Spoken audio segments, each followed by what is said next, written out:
What does it take to evolve from founder of your company to CEO? I'm Linda Katz Wilner, founder and CEO of Successfully Speaking. I help leaders and aspiring leaders communicate with confidence, clarity, and credibility.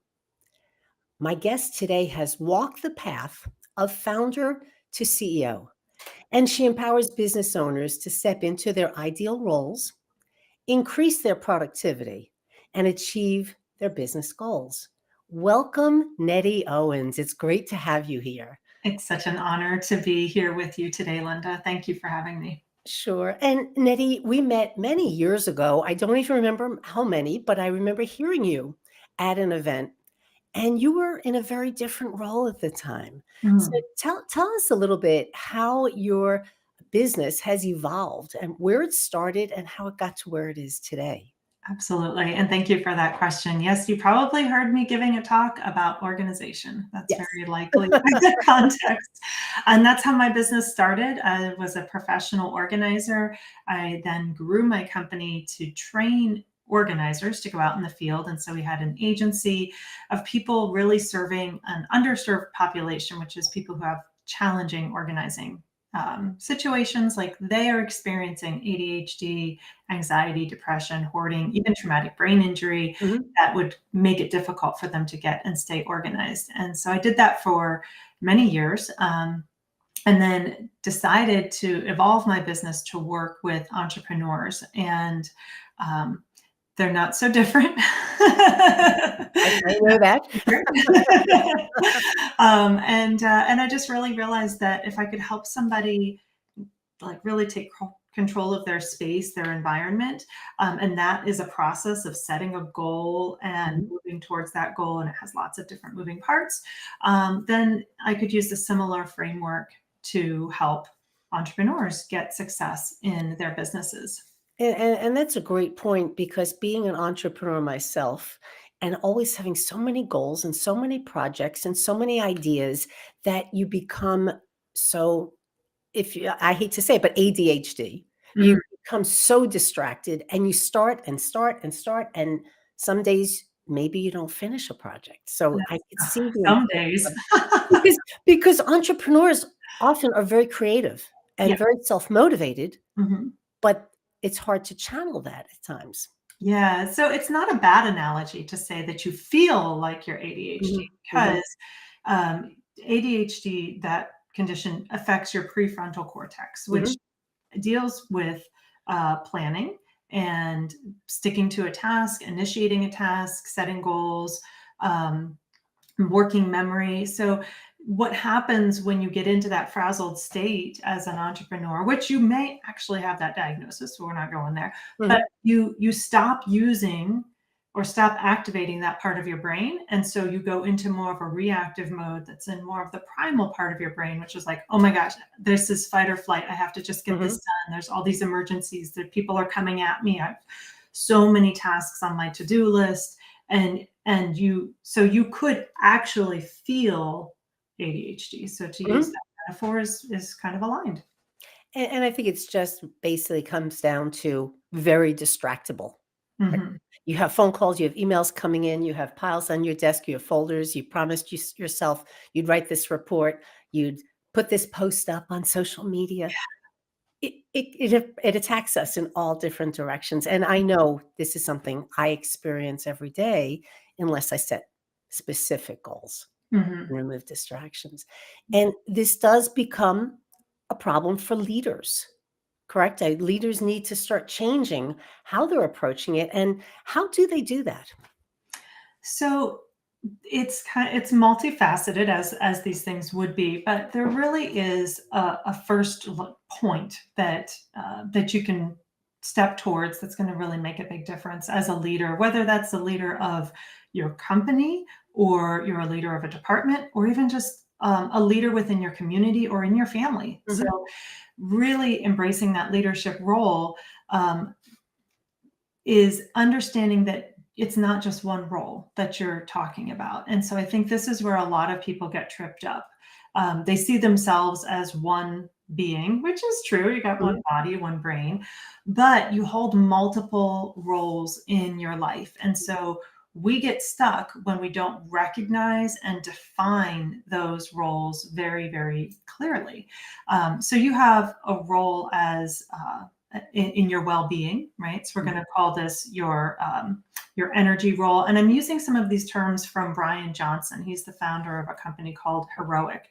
He defines 3 roles. I'm actually going to define 4, and I'll tell you why in a minute. But energy, so this is your well-being. Your second role is love. This really has to do with your relationships, family, community, your role, your love of yourself and taking care of yourself. And then the last role is your work role, your professional role. As a leader, you have 2 roles in your professional role. You have you as the expert who has developed a skill set over many, many years. And then you have your leadership role. And your leadership role, if you're a business owner or founder, we're going to call that your CEO role because you're fulfilling that identity. But oftentimes, even if we're not in that in that role, we are as a leader in a management type of role, and we don't define it clearly, and we try and blend the professional expert role with our leader role, and then we get really, really frustrated. That's very interesting because I'm sure the lines are blurred for many people because when you talk about even the servant leadership or the leadership who is very authentic, I would think those lines are getting very blurred. Well, I mean, it's just also the fact that you, as a leader, it's unlikely that you went from elementary school to middle school to high school to college, and the only thing you studied was leadership. It's Mhm, very much more likely that you studied a certain profession and then became expert in that profession. And because you were an expert in that profession, you turned into a leader in that mm, profession. It's not as likely that you learned the skill sets that you needed to mhm, be a mhm, leader. And I'm going to reference Vanessa Udelman here. She talks about the fact that leadership can be taught, but oftentimes we aren't taught. We're just thrown into mhm, that role, and the role is not clearly defined. And especially if we are a small business owner or an entrepreneur, we're the ones defining the role, and we don't do that. And so we blend the 2 together, and then again, there's a lot of frustration. You were mentioning decision making and distraction when we don't decide what this role identity is and the other, then it's hard to make decisions, and it is easy to get distracted, mhm, and it's easy to feel really frustrated mhm, and kind of get up every day going, I'm failing in my leadership mm. role, and I'm failing in my professional role. I'm not where I want to be. And that likely also then just kind of snowballs into your role in your relationships and your role in taking care of yourself. Hmm. And Nettie, you mentioned some skill sets that Mhm. we do need. What do you feel are the skill sets that leaders do need? So I've defined the role of a CEO, Mhm, and it's easy to define this because there are lots of job descriptions out there on Indeed for the role of a CEO. mhm, And I brought that list with me because I wanted to make sure that I touched on it correctly. If it came up, and here we go. But you need to be able to visualize. As a leader, you have to be forward thinking, and you have to be able to visualize where you're going, where you're bringing people to. So that's one. Number 2 is you have to be able to ensure revenue generation. mm, And again, whether you're the leader of your family, your community group, a department, or the company, you have to know that there are funds and resources to do what you're trying to do. So that's mhm, number 3 is you have to develop the plan. You're the one that everyone's looking to make sure that you know that vision that you saw, that there's a way to get there. And so your skill set is you have to be a person who can develop that plan. You have to lead and motivate your team. mhm, That's your job. And we're only up to number 4, and there's 12 of these. So I'm going to go through the others a little more quickly. You have to oversee the operations, even if there's a chief operating officer. the buck stops with you as the leader Mhm. to make sure that that's happening. You're solving the big problems that people are bringing to you. You're closing the deals. This is relationship building and communication. You're again maintaining additional relationships, whether those are with people who you're going to serve or not. You understand, and then you tap back into your professional role, and you understand the market, and you understand your skill set. You define the roles and responsibilities for everyone else. You occasionally may need to step back in to do the work to make sure everything is humming along, and and you yourself pursue self mastery. This one is not on the job description list on Indeed, and it's super important that you are always developing yourself to improve as a leader. You will do this in your professional role, and Mhm. as an expert, you're adding to your knowledge base. You might be reading articles about topics that are interesting to you. And in the same vein, as a leader, you have to always be improving yourself, both in your leadership skills, but also just in your body and your mind. It's it can be an overlooked aspect of that. It's interesting that you add that part because that is so important for somebody's well-being, given all the stresses that leaders encounter on a daily basis. Of that list, which is quite a robust list, what do you think is the biggest challenge for leaders? Or let's talk about new leaders, somebody who is just moving into that role. Where do you think they may have the biggest bottleneck or problems? Yeah, so it's probably even just having that list. Right. The biggest challenge is that that role is not clearly defined, Mm, either by you or others.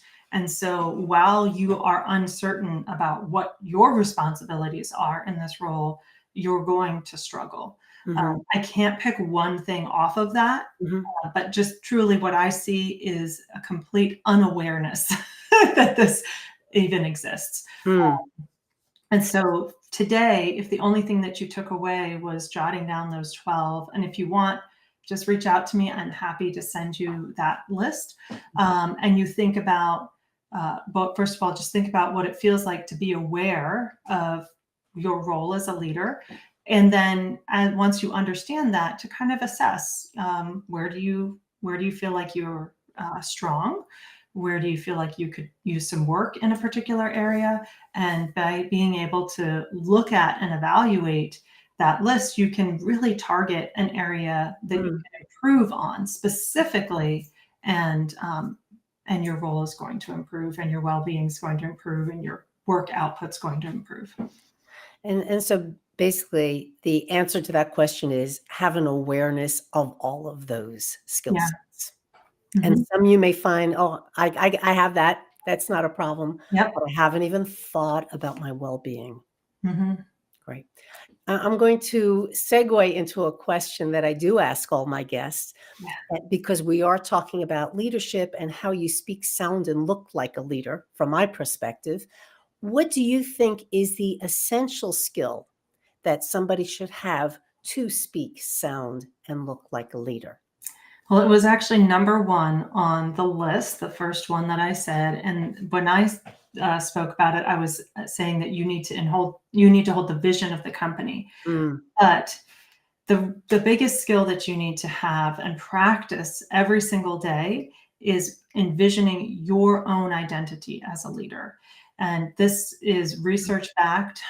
If we want to change our behavior, change our habits, James Clear talks about it in the book Atomic Habits. We have to see ourselves as the person who does the thing. And so every day you are cultivating a skill of stepping into and seeing yourself in the identity as a leader. You're defining it, you're connecting to it, and you're doing things that can start bringing that vision of yourself into reality. That means that how you behave, how you act, how you walk, how you talk, but it starts with seeing it first. mhm. If you can't see it, it's going to be really hard to get there. Well, you don't know what to do if you don't know what the Yeah. end point is. Hmm. And Nettie, how can people, and I think I neglected to mention the name of your company, which is on the screen, but the Sappari Group. Yes. And that has been the name of your business as it evolved into working with leaders as opposed to when you were an quote unquote organizer. Is Yeah. that right? So I made a slight change. It was Sappari Solutions, and then Mhm. I shifted to Sappari Group. So I know that's kind of like Clark Kent and Superman, but um, you can go to sapparigroup.com. I also have a resource that I think might be helpful for anyone, especially if you're evolving into your leadership role, that I put together. Is it okay to share that? Sure, absolutely. And, Awesome. and Um, go ahead. so it's creating momentum program slash get your first hour. And this resource is just a really simple plan for connecting into that vision of yourself every day, making sure you're touching on well-being and what you need to do so that you're really decisive and focused for the day. And Nettie, we can also put that in the comments Okay. when we post this on LinkedIn. So be sure to add that to the Yeah, comments so absolutely. people will then be able to go directly to you. Mhm. Did I miss any questions about how to speak, sound, and look like a leader, or any of your thoughts about evolving from the founder to the CEO? I think we covered quite a bit of ground in a short amount of You time. did. You did. Well, Nettie, thank you so much for this interview. I know I've been on the receiving end of your interviews, and it's always great to share information with you. It's a delight to speak with you here today. I agree. It's been a pleasure, and I truly hope that your listeners hear something in this that they hear is for them and they apply it and get a positive result. I'm sure. And it's just another way to help people speak, sound, look, listen, and think like a leader. I should add that to that. Okay. Thank you very much, Nettie. Thank you.